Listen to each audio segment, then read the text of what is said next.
welcome to the evening news. I'm Lindsay Davison. I'm not. Hello. Oh my gosh. That was ridiculous. No, we're wearing the same clothes. Yeah, it's okay. No? Okay. You want to trade?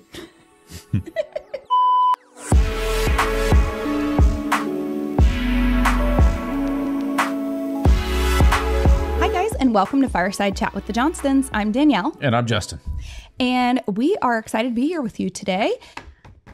Justin wants to pretend like he is a news broadcaster. On The Daily Show. He always does this.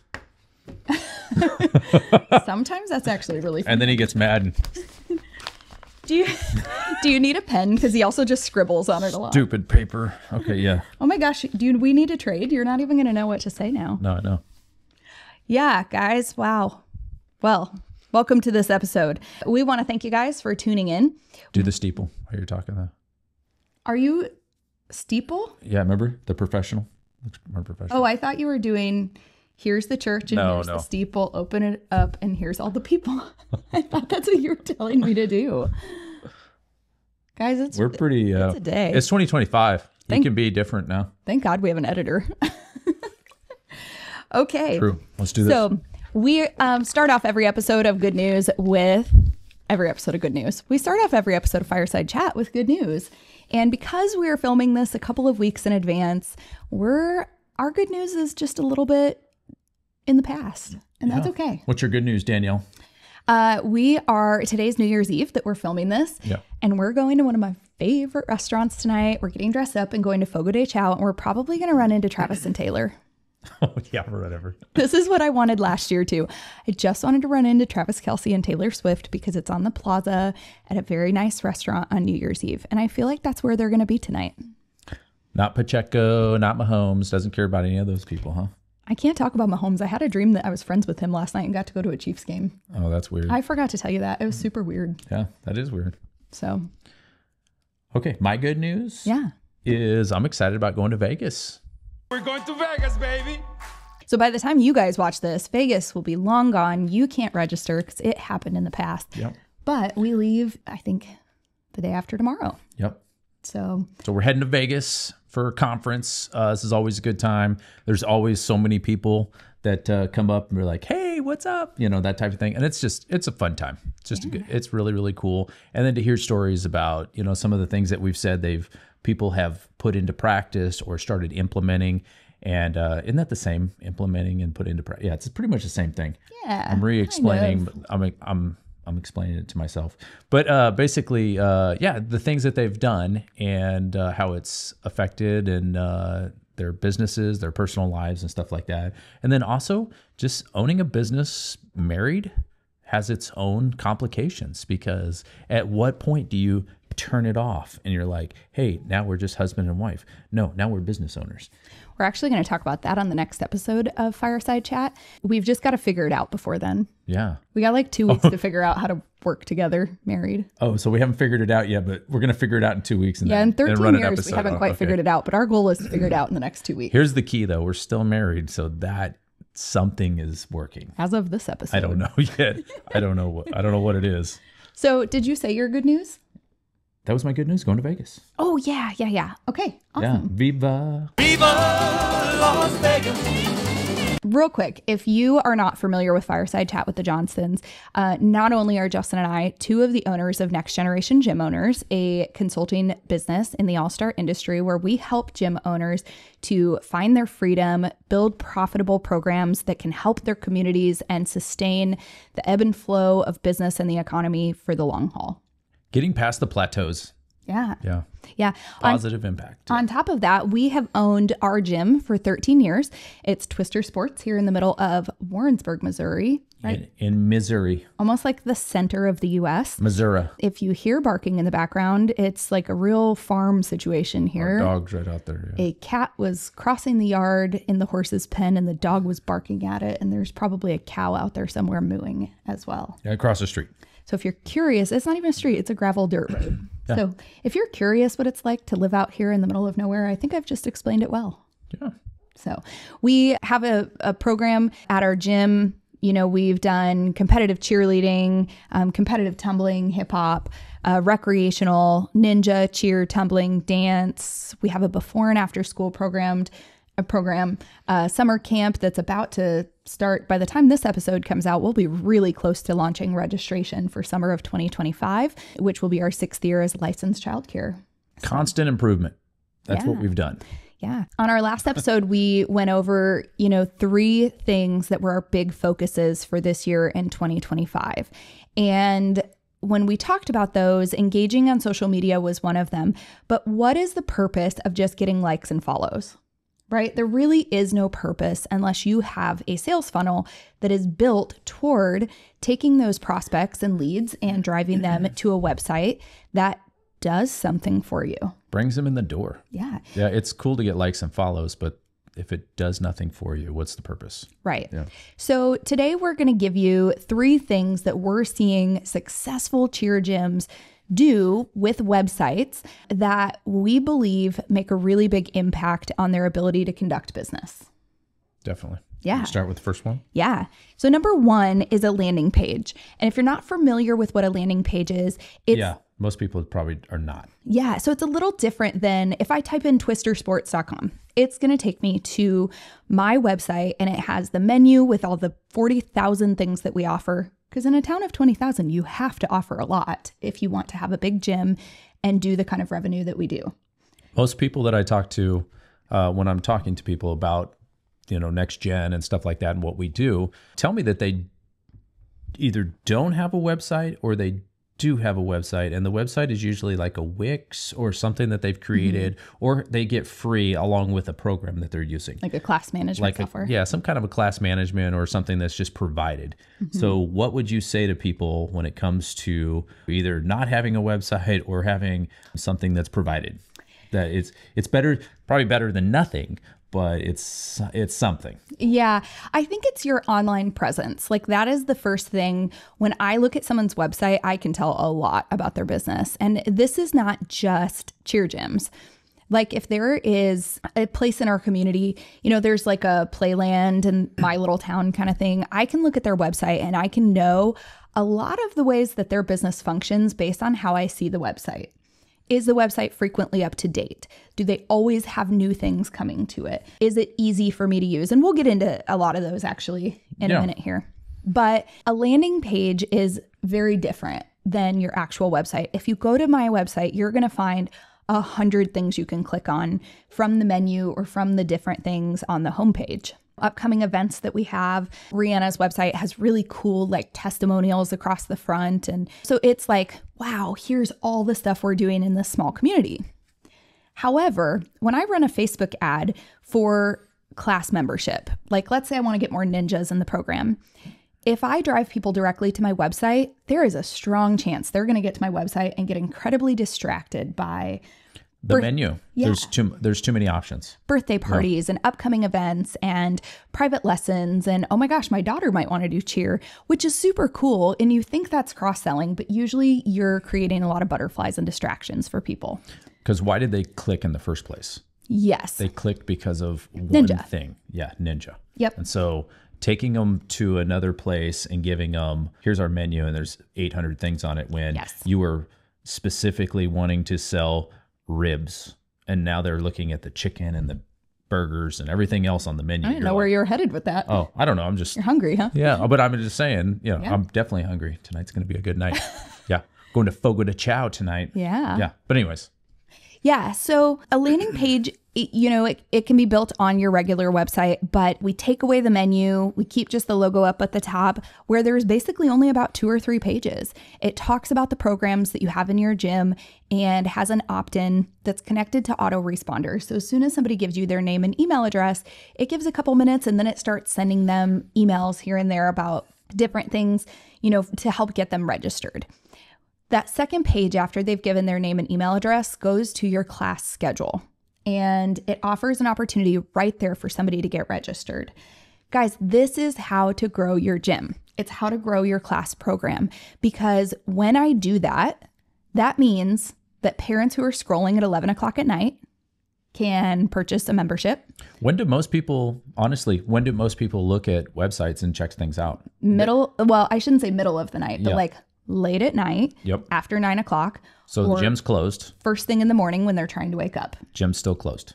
Yep. The times that they're actually looking at these sites are not the times that you're open. So they can't call and be like, hey, I was wondering about this. What if my daughter is doing this? And, you know, what should she be wearing? You know, all of those questions that somebody would want to ask. But, yeah. And all those things can come afterwards. Like it's easy to answer, what are you supposed to wear to class and stuff like that. But if you think that putting a general schedule out there and asking people to purchase your trial membership will deter them because they don't know, can I get in this Tuesday 6 p.m. class? It's the only class I can make.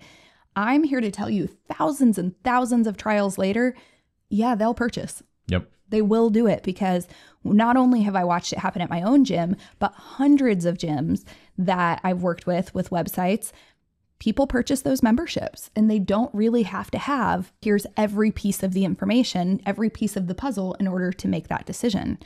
Most people will get the information they need and make a purchase while you're sleeping. So why does Danielle talk about these things? Because we actually have been a part of starting one website company and now we've started a second one. Sold out of the first one and now we've started Waited 5 years. Yeah. And now we've started a second one. And with that, we've helped almost 2,000 gyms now.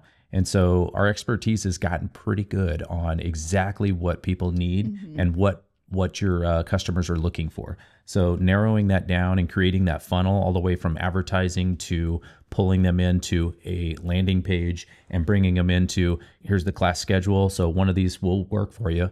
Boom, click on it. Yep. And now entered. And then after that, go ahead. Yeah. So your landing page can be, you don't have to just have a landing page for classes. Yeah. Cheer Gym Marketing, which is the second company that we're a part of now, is, you know, we do tons of websites for cheer gyms. And my gosh, the benefit of having people who are in cheerleading every day, and we understand the changes that happen in cheerleading. We understand the lingo. We understand that if you're not thinking about putting your all-star packet out in January, it's not going to be out in time in February. Yep. Right. And so we're able to prompt our customers by saying, hey, it's December and here's what we can offer you for summer camp programming. Here's a landing page. So that's what CGM did in December is Rihanna offered a landing page for summer camp programming. So now you can run Facebook ads directly, you know, for summer camps or full day camp or specialty camps, whatever you're doing, tumbling camps, you can run it directly to a landing page. So people are not getting distracted by the other things offered on your site. But now your ad is that much more effective. Well, not only that, but you're not running it for a simple camp or a simple clinic. These are large items that you want a lot of people. You want a big funnel that are running a lot of people into a program, obviously, that makes pretty good profit in your gym. Yeah, that's what you run them for. And I actually did this last year and we found huge success in the summer because people who are looking for summer camps or things to do over the summer might be a slightly different audience than those who are looking for all-star teams. And so while it's possible they cross, again, putting that information in the same place can often create more butterflies than it can to create people who take action. Do you think if somebody is interested maybe in putting their child in a half-year novice team, but they're coming into the gym for summer camps, don't you think that once they come into the gym, they're going to ask the questions about the half-year novice team? Absolutely. Right? Get them in the door now. Don't worry about giving them all the information before they make a decision. Give them what they need to know, get them in the gym, and then have the conversations with them. Yeah, absolutely. And a landing page will do that. So number one for latest and greatest in all the gyms that we're working with is landing pages. And you might be thinking like, Johnston's. We've had landing pages for 1,000 years. You're totally right. But what we're seeing that's new in the industry is landing pages for specific things that happen certain times a year, such as summer camp programming. A landing page for something like that allows your Facebook ads to be that much more effective. Yep. Okay. All right. Number 2. Easy and frequent updates. Guys, Google your website. Yeah, Google is scanning your site every couple of weeks. And if you're not making any changes or updates to your site, Google is not continuing to rank you higher.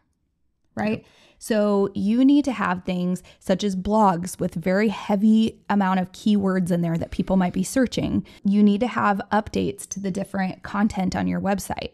You know, your cheer page shouldn't be opt-in for our season 13 packet all year long. It should be opt-in for the season 13 packet. And then when you stop taking kids for season 13, opt in to get more information on our half-year teams that begin in December.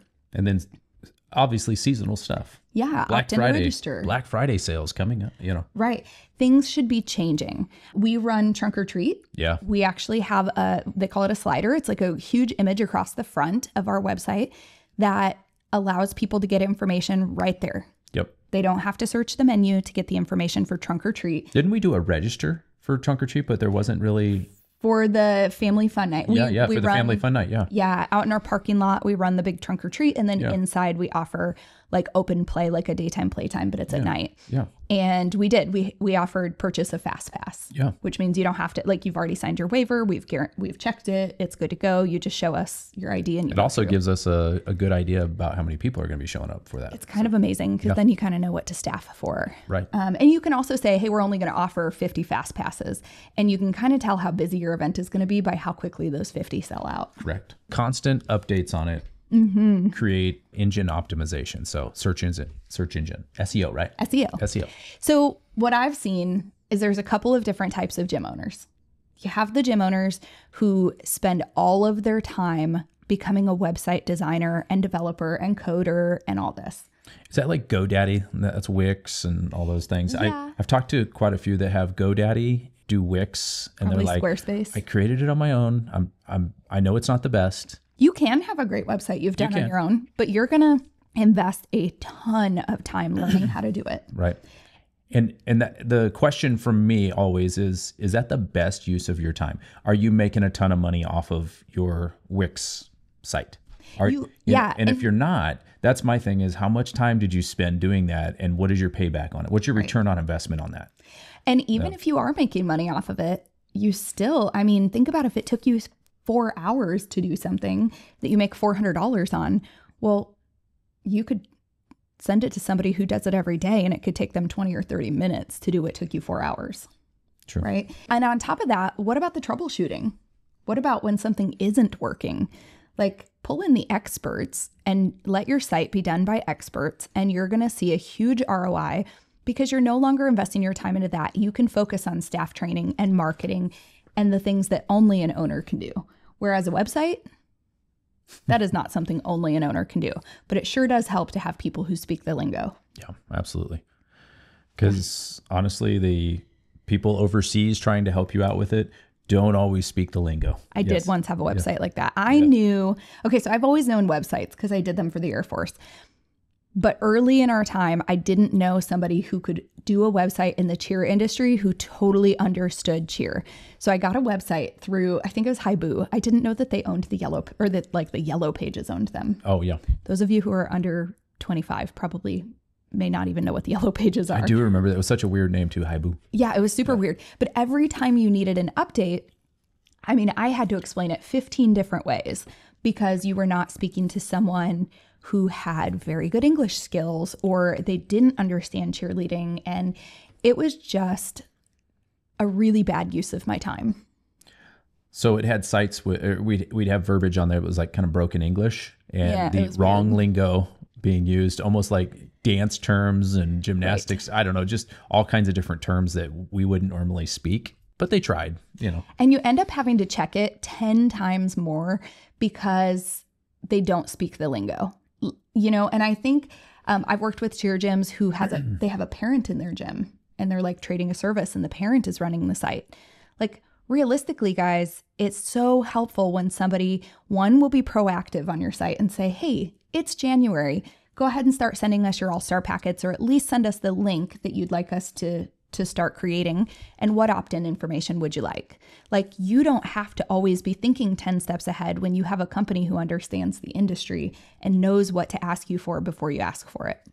The other thing that's really tough is when you're trying to look into something and you're getting 404s or broken links and stuff like that. Yeah. And also just the way it looks like it hasn't been updated since, 1970. And you're like, Right. oh my gosh, is this gym like really old, or is it like people don't care? Because it's almost the first impression when you look at a business you typically look at the website and you're like, oh man. And when you see one that's like fresh and got great pictures and it kind of moves a little bit and, things are popping in and it's got a banner across it, like, hey, honestly, the stuff is up to date. Like, hey, next week or this next month, we're having Black Friday sales and boom, boom, boom. Like, it looks updated and people are like care. And so that's the kind of face that you want to be pushing out, because honestly, most people are looking at the internet first before they ever step in your door. They, typically they're looking at that stuff. So yeah, absolutely. So we talked about the first type of gym owner is the one who's spending hours and hours and hours developing their own website and doing all this. But guys, the second type of gym owner that I see a lot of is the person who got the website built and now like they're too overwhelmed. They don't have the time. They're just like, you know what? My website is what it is. It's out there. People will find us on Google. End of story. And they're not updating it. So it's more like just a threefold. Yeah, it's kind of like a digital brochure. Like a threefold and brochure. Realistically, you're not getting higher ranked on Google. Google is constantly looking at everybody else's stuff. There is a point where when it comes to birthday parties in Kansas City, we had focused so much on our search engine optimization specifically for birthday parties. The only thing I couldn't beat was Chuck E. Cheese. And guys, they've just been around forever and they have like entire departments that run stuff like this. Well, that's all they do. Well, and that's true. I mean, that is all they do. I can't beat the mouse. Animatronic mouse serving pizza for a birthday. That's pretty much what they do. So I need to figure it out. If you can beat a company that's all they do, you're doing pretty good. Yeah. Yeah. So, but you know what I mean? Like I was pulling people as number one for birthday parties to the point where they were calling and I was saying, yes, we're in Warrensburg. Or they'd use the chat feature on our site and they're like, oh, that's like an hour away from me. But they were finding us on Google. Yeah. So it was actually so cool. Our search engine optimization was so great that I was able to pull back a little and focus in other areas because I realized, okay, people are probably not going to ask their guests to drive 90 minutes to, my gym for a birthday party. So you mastered that one area. I did. SEO. We mastered our birthday parties for SEO and we were able to pull back a little and say, okay, now we can take time and focus on the other areas. I've never heard of that before. So that's like a first, hearing that somebody's absolutely killed it so much that they had to pull back on it. Yeah. Like we were, that's cool. And here's the cool thing. Like when you have a website like that, you're spending less in marketing. Yeah. 100% you're having to spend less because search engine optimization itself is free. So don't let any company tell you that you can pay them $1,000 and they can guarantee you're on the first page of Google. Now, search engine optimization takes work. So a website developer, if it's not included in your package, may charge you extra for it, but it decreases the amount you're spending on marketing most of the time. Right. So they kind of offset each other basically. Definitely. Yeah. So easy and frequent updates was number 2 on there. Yeah. All right. And the third area, the latest and greatest in gyms that gyms are using nowadays is staff portals. So Danielle, tell us, why is staff portals so cool? Okay. And what the heck is it? Yeah. Okay. So this is not something through your class management software. I know that some of those companies say they have a staff portal. This is actually very different. Yeah. So let's talk about how somebody typically is hired. The normal process. Yeah. Okay. So you notify them that they've been hired and they come in for the first day and now they have to fill out tax paperwork and fill out direct deposit information and download the clock in app and they have to get the size t-shirt and stuff like that. It feels like their first day of work is not really training or orientation as much as it is. Yeah, it's like logistics stuff. A lot of logistics, a lot of admin. Yeah. Hey, by the way, here's what the gym looks like. Here's where you'll be working. Yeah. And like, we used to send them an email that was like, hey, here's the tax paperwork, here's this, but things got lost in verbiage. Yep. Just too many words. So here's what a staff portal does for you. Yep. Someone is hired. You just tell them, hey, congratulations. We'd like to offer you this position. I'm going to send you an email. It has logins and it's going to say in there, just click start here and complete that course before your first day. Now, when they click and they log in and they click super simple, start here. They can submit their direct deposit paperwork right there through a form. It's going to be sent directly to the payroll company. And that is in a secure a secure environment. Yep. They can download their tax papers right there, fill them out, because you do have to sign those. And a lot of states don't allow digital signature on those still. So you give them the tax paperwork they can print and bring it in the first day for that. Tells them exactly what they need to bring in the first day, the 2 forms of ID for I-9. Here are examples of what you can bring in. Here's where you're going to park, and a video showing them where they can park. It's built into the portal. Yep. Here's what you need to wear for your first shift. Here's the form to submit the size for your t-shirt. So we have it ready for you on the first day. Here's the app that you need to download so that you can clock in and you get full credit for all of the time that you invest on your first day. So we're not taking 30 minutes just to do all this and then having you clock in. Yeah, forgot to clock in. We'll rewind it a little bit and give you 30 minutes for your clock in. No, it happens right away. Right. Yep. And then we also send them, here's our staff handbook. Feel free to take a look at it, but we are going to also go over this on your first day.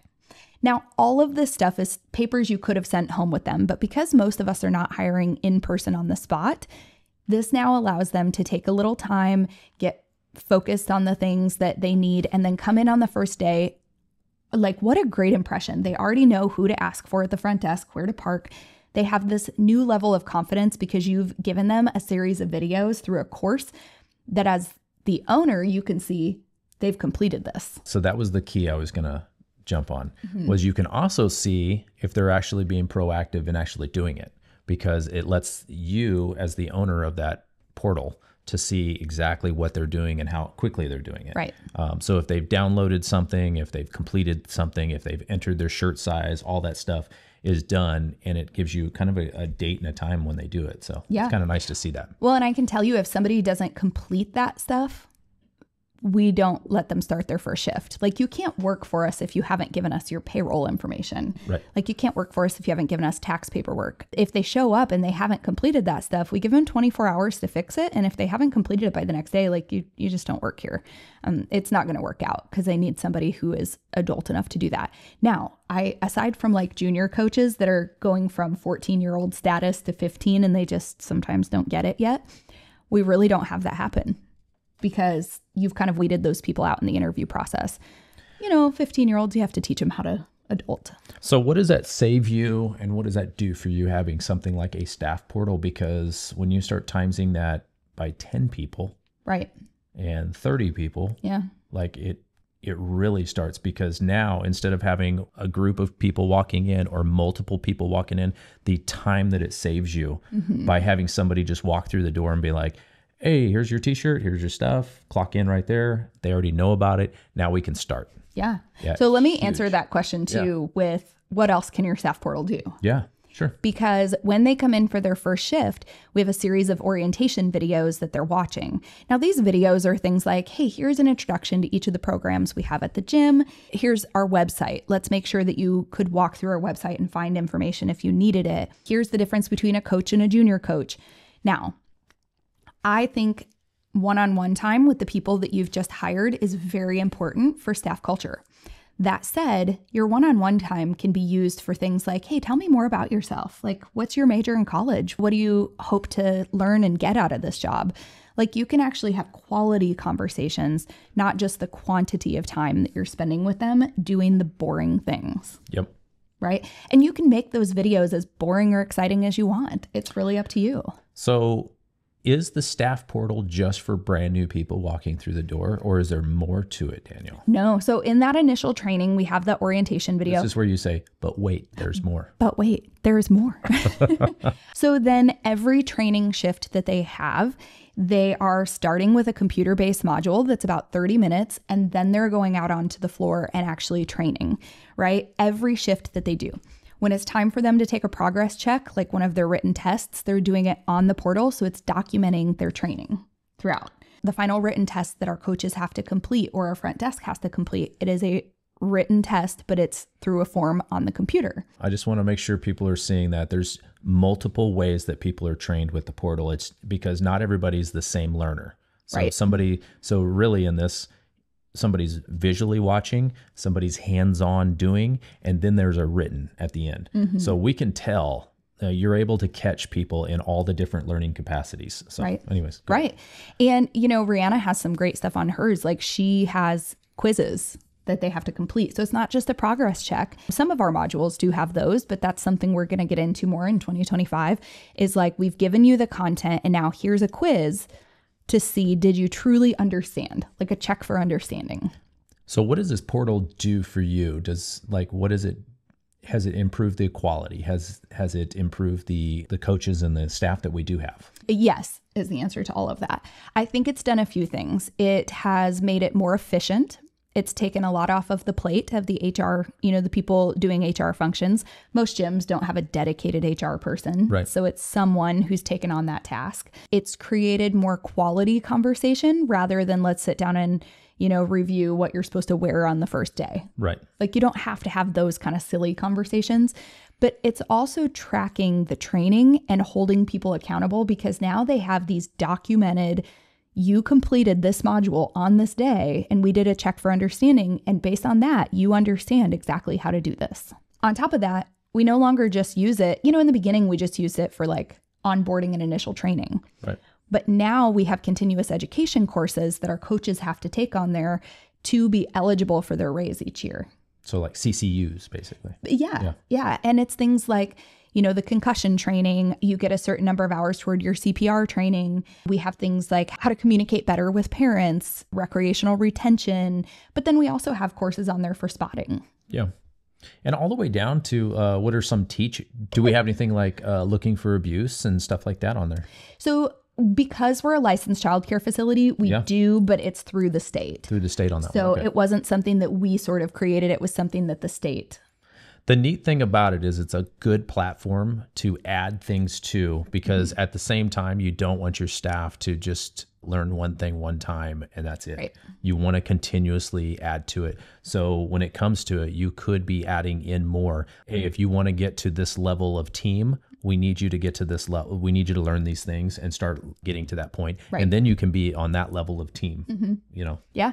We even have, there's a course for birthday parties. If you are going to work birthday parties on the weekends, which a lot of our college kids like that because it's a lot of extra hours that they can get, you have to complete the course to be eligible. So you start by completing the course of here's how to run a birthday party, your responsibilities, and then you go shadow a couple of birthday parties and then you're eligible to do them. So once again, you watch, you hands-on. So basically in this case, you're shadow watching and you're out there watching. And then is there a test at the end? Yeah. Okay. And then there's a test at the end just to make sure that they were paying attention because how many times have we done some kind of a module where we literally just play it in the background and we're like, okay, done, got that over with. You're also taking human error out of this. Yeah. Like if I have a college student training another college student on how to run birthday parties, yes, I may have a checklist, but it relies on a person to say those things and teach those things. Right. Whereas now I know every person's getting the same training. Now, what they get when they shadow is more experience-based. But the systemization of it, they're getting all the same training. And that's all stuff that if there were to be a liability case, somebody were to get injured at a birthday party and it was the potential that one of our staff made a mistake, I can go back and say this staff member was trained on this day and time. And here's the progress check that they completed saying that they fully understood it. Not only that, but how many times do you want to teach the same thing in person? Yeah. In this case, you can record it. Right. Perfect it and put it out there. And now that same recording is every single time. And what that gives you is absolute consistency in your program. So when you have absolute consistency and you're having an issue, you can go back and look, where are we missing something? And you can re-record and add that to it, fix that problem. And now, almost perfect those programs. And that's how, honestly, that's how we've gotten our program to where it is by perfecting these, systemizing them. And the staff portal is just a great way to do that. There are a lot of people out there who enjoy going in and doing the same thing over and over, repeatable tasks like making widgets, and they find satisfaction in how many widgets did I make this day, that are all the same. That tends to be a different person than a business owner. Yep. Business owners usually need a little more excitement and a little more change. And so those repeatable tasks like training people, when you have to train them for safety reasons, you have to train them the same way every time. Systemize that so that now you can ensure they're getting the training and they're getting the hands-on training, but you don't maybe have to do the repeatable part every single time. And there are certain parts of it that are repeatable that you have to do. And that's the hands-on or that's the shadowing. But it's not necessarily with you. Right. It's with that staff member or with that person. But at least they're getting that good culture. They're understanding what you're wanting to relay, that message that you're trying to relay to them. Yeah. So, yeah. We've taken our staff portal so far as now we have all of our summer camp training for summer camp staff is on there. Junior coaches. We do junior coaches training modules on there. Front desk training modules. So if you're a coach and you want to be able to get more hours by being trained on front desk, you can take front desk training modules so that you're on there. Is it a lot to update? Yeah. Once a year, somebody needs to really rewatch those modules and say, okay, we may need to update this here and there. But it's not so bad. But what is this? It's a fantastic tool to add to your toolbox of running a very successful gym. And it's an excellent tool. Would you suggest this, Danielle, for number one thing to do in your gym? At what size? It's definitely one of them. Yeah. Yeah, it's definitely one of the things because I think it takes so much time off your plate and it creates consistency in your staff training. So not a sales pitch here, but I will tell you, if you're thinking about these things, you're like, man, I'd like to have a landing page for summer camps or my all-star program. I'd like to be able to do my updates more consistently and more easily. And I'd like to have that staff portal. You don't have to figure this all out yourself. In fact, don't be owner number one that spent 6 hours trying to figure something out that somebody else could have done in 20 minutes. So if you find yourself in that position, we can do a free website review at cheergymmarketing.com. Rihanna will sit down with you and tell you these are the capabilities of your current site. And if your site maybe could be doing more, the one that you already have, or if you get to the point where you're like, man, there's just so many features I'm missing out on, she can give you more information on the sites that CGM offers. So one of the things that we've learned as being gym owners is you don't need to be the expert in all areas. Yeah. There's actually no way to be the expert in all areas. It's nice to know all the areas, but there are certain things in the gym that you are just really, really good at, and you need to be focused on those areas because that's going to bring the most joy and love for your business to you. The other areas, it's best to get a professional just to take care of those things for you. It's almost called buying back your time. And I believe there's a book on that too. Yeah. But basically, slowly but surely, you need to buy back your time by having professionals take care of those areas for you while you just take care of your, the areas that you're really good at. Yeah. And you're going to have an awesome gym. I firmly believe you should not be doing your accounting. You should not be doing your own legal work. And you should not be doing your own website development because there are experts who can do those things more efficiently and better than you ever could. And take aside the fact that your website should be ADA compliant and there's FCC laws that you have to comply with on your website. So like if you really want to take that next step and understand that maybe you are not the best person to be your own website developer, the last thing you want is also to get in some legal trouble there. And all of these areas, to be honest, are not so expensive that it's it's honestly a waste of your time for the money that you can spend for somebody else to do it. Absolutely. There is better use of your time being creative, bringing new programs into your gym, improving programs in your gym that are making you money. And not that these don't make you money, these just make your business so much more efficient and bring in more kids. Yeah. And then you need to keep them with your awesome programs. That's what you need to be doing. So guys, thanks for watching us on this episode of Fireside Chat with the Johnstons. Or if you're listening on podcast, thank you for listening. Next week, we are going to go over the dynamics of working with your spouse and how each of our roles have sort of changed over the past couple of years, past 13 seasons. Yeah. All right. It's changed a lot. Yeah. Yeah. So with that, we'll see you guys on the next episode. See ya.